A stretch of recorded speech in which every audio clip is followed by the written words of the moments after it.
Crooked Joe Biden, our disgraced president, has wasted trillions of taxpayer dollars in less than 3 years, causing uncontrolled inflation that is crushing working families.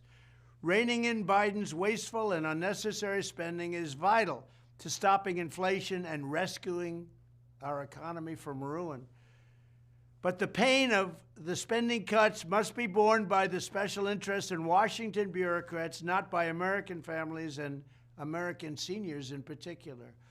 For 200 years under our system of government, it was undisputed that the president had the constitutional power to stop unnecessary spending through what is known as impoundment. Very simply, this meant that if Congress provided more funding than was needed to run the government, the president could refuse to waste the extra funds and instead return the money to the general treasury and maybe even lower your taxes, although we did give you the biggest tax reduction in history and the biggest regulation reduction in history, two things I'm very proud of. And they still are there, although they're disappearing rapidly under Biden. Thomas Jefferson famously used this power, as did many other presidents, until it was wrongfully curtailed by the Impoundment Control Act of 1974. Not a very good act.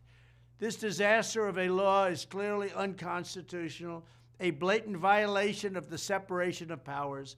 When I return to the White House, I will do everything I can to challenge the Impoundment Control Act in court and, if necessary, get Congress to overturn it. We will overturn it.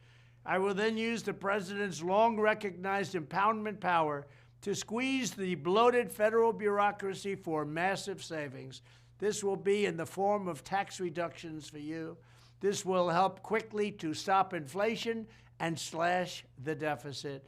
To prepare for this eventuality, on day one, I will order every federal agency to begin identifying large chunks of their budgets that can be saved through efficiencies and waste reduction using impoundment. Of course, this will not include national defense, and unlike Ron DeSanctimonious, who doesn't really know what's happening, I will not lay a finger on Medicare or Social Security. He wants to destroy Social Security and basically obliterate Medicare. These are benefits for our seniors. We are not going to touch it. There are many other things we can do. We're not going to let Ron DeSantis do anything to hurt Medicare or Social Security. On the contrary, some of the funds we save through impoundment from other parts of the government can be used to strengthen Medicare and Social Security for years to come. Reasserting the president's historic impoundment authority will also restore critical negotiating leverage with Congress to keep spending under control. Very simple. We're going to keep spending under control. We had it done, and then COVID came in, and we had to do some things to help save our country. We did a great job, but we were starting to make lots of money. We were energy independent. We were going to be energy dominant. We were going to be taking in massive amounts of money from the liquid gold that we have under our feet more than any other nation. And we were going to reduce taxes and pay off debt. This is the only way we will ever return a balanced budget, impoundment. Just as importantly, bringing back impoundment will give us a crucial tool with which to obliterate the deep state, drain the swamp, and starve the warmongers, these people that want wars all over the place, killing, killing, killing. They love killing.